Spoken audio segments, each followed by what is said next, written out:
Good morning, Washington. Oh, sorry about that. Good morning, Washington. It's the 1st of May, 2011. Time for the big May Day parade. We're going to drive the tanks down Red Square today. Just wanted to show you this. See this cool jacket, cool military jacket? Isn't that cool? Picked this up at the Goodwill store in Herndon the other day for $5. Ain't it cool? Yeah, I like it. And I got, of course, this. I have the camo, the digital camo cap to match. So, ain't that cool? Ain't that cool? I love it. I'm a military freak when it comes to clothes. What do we got today? DCR TV, Dave TV is brought to you today by the Red Foam Clown Nose. That's right. Pick this up at your favorite party store. One size fits all. Slips on easily. No glue necessary. The Red Foam Clown Nose.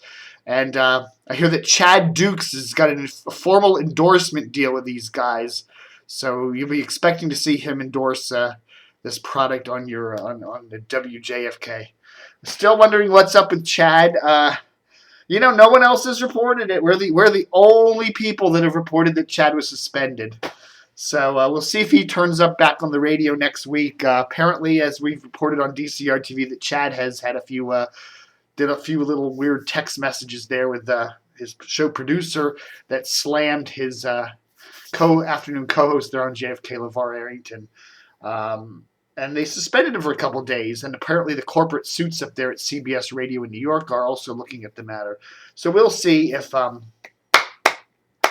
that goes anywhere. So stay tuned. Monday will be an interesting day to see if Chad's back on the air. So we shall see. All right, folks. Let's take a quick little video break here and check in with Channel 4 News. This is some cool stuff. Coming up, President Reagan has proposed a ban on all chemical weapons. And Susan King's cover story tonight will set up something of a debate of sorts among the president and his Democratic challengers. In sports, the Capitals have taken that first big step into the playoffs. George Michael with the results and the highlights. The news is next. I've got a taste for McDonald's. This is WRC-TV Channel 4, Washington's leading station for news and information. This is the night-side edition of Channel 4 News, a complete summary of the day's news and a first look at tomorrow, with Washington's team for news: Jim Vance, Bob McBride, Bob Ryan's weather, sports with George Michael, Susan King's cover story, and featuring Arch Campbell. And now, Channel 4 News, live at 11. Good evening. Tonight, President Reagan is calling for a worldwide ban on all chemical weapons. Bob? Jim, in his news conference tonight, the president urged the Soviet Union to go along with such a ban, says his administration is moving quickly to promote that proposal. I will send Vice President Bush to Geneva to present to the 40 nations. I will send President Reagan. Ooh, I'm President Reagan. Ooh. Anyhow, that was Channel 4 News from the 80s. Cool stuff there. Jim Vance without the gray hair. What do we got over here? Good piece today. If you get the Washington Post, check this out in Sunday's Washington Post. Journalists Gone Wild, their commentary from Dana Milbank. He talks about the White House Correspondents Association dinner and how it's just turned into a giant celebrity F-fest. You have lobbyists boozing it up with journalists who booze it up and invite a bunch of celebrities. And not just newsy celebrities, but, Hollywood celebrities like from MTV shows and stuff like that. People like Kate Hudson, Steven Tyler, Paula Abdul, Courtney Cox, Bristol Palin, and they sit there and they all go out, these defense contractors and media companies, and they all booze it up, and all these journalists go out there and get drunk and get handed, bottles of Grey Goose vodka and all this crazy stuff. And Time Warner and MSNBC and CNBC or NBC and Joel Albritton's Politico and crazy thing. A good piece here from. He says, here's what Dana writes: the cumulative effect of all of this is icky. With the proliferation of A-list parties and the infusion of corporate and lobbyist cash, Washington journalists give Americans the impression that we have shed our professional detachment and are aspiring to be like the celebrities and power players we cover. If these journalists leave the Beltway and they really see how they're viewed out there, I'll tell you, the Washington journalists, the ones that cover Capitol Hill, the ones that shout and scream on all these talk shows on MSNBC and Fox News and stuff, there's a great detachment. They're not like people. These are, they may be celebrities in this little cadre of crazy fans, but generally speaking, a lot of ordinary Americans like me think they're all a bunch of nut jobs. Pompous, arrogant nut jobs. Also Katie Couric, I'd like to make a quick mention of Katie. Katie is giving up, thankfully, her role as the CBS News anchor. As I said, I've always liked Katie. She's a wonderful person. She grew up here in the Washington area. She was on Channel 4 for many years, went to the Today Show. But I just think she was way over her head when she took the job of CBS News anchor. And it just shows, again, this week, tornadoes, huge, big tornado outbreak in the South, in Alabama. And what does Brian Williams do? He flies over to London to cover the royal wedding.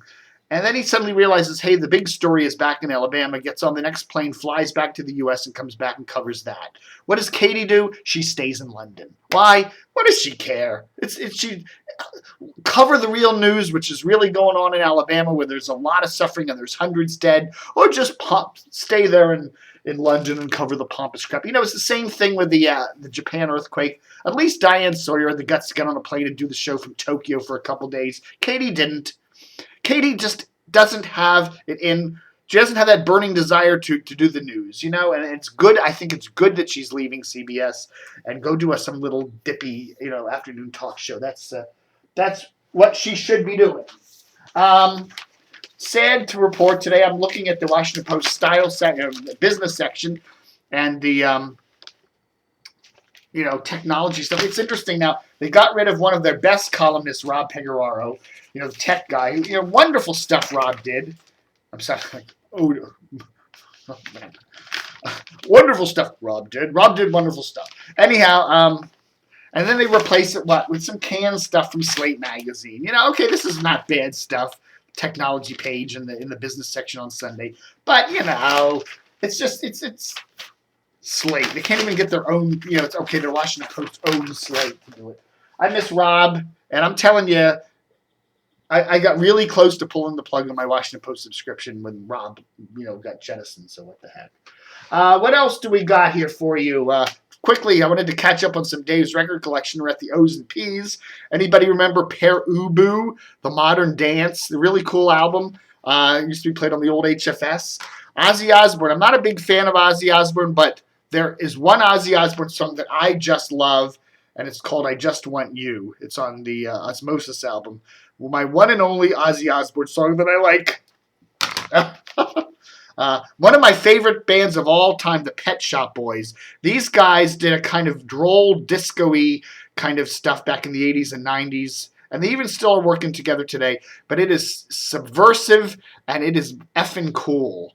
And I always loved the Pet Shop Boys. Brilliant stuff. And they're easily one of my favorite bands.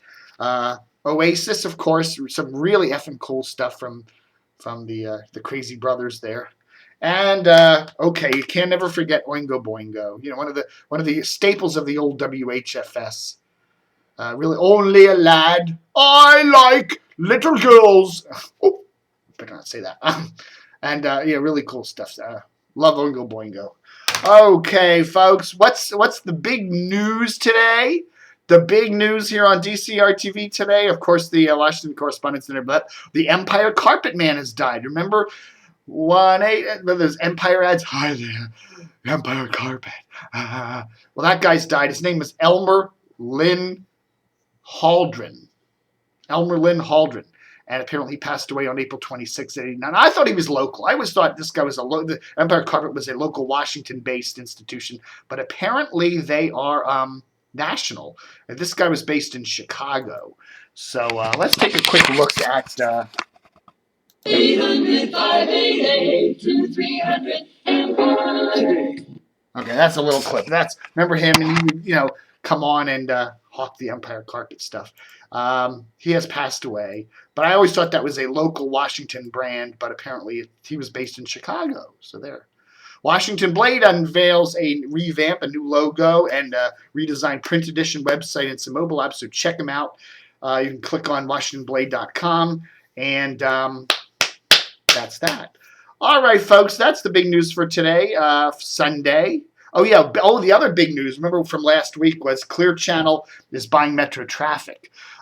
We are told, this from a well-placed source, that Metro Traffic's Silver Spring office will stay fully functional at least through the end of the year, maybe longer. Metro has 13 hub offices around the country, and 12 of those will stay in place, including the D.C. hub. The companies will continue to operate as separate businesses. Metro Traffic provides traffic reports to a lot of radio stations in the Washington area, but not the Clear Channel stations, DC 101, Big, MZQ, Wash, and Hot 99.5. They always had their own traffic report, Total Traffic, which was done out of the Rockville headquarters. But now Clear Channel is merging, buying the Metro Traffic. So somewhere down the line, those two traffic entities are going to merge. Not immediately, but probably by the end of the year or early next year. And there could be some layoffs and some consolidations, but at least we're hearing not in the short term. So we shall stay tuned to see how that plays out. All right, folks, that's Dave TV for today, the 1st of May. May Day, go out there and run your tank down Red Square. And don't forget to have a great day and stay tuned.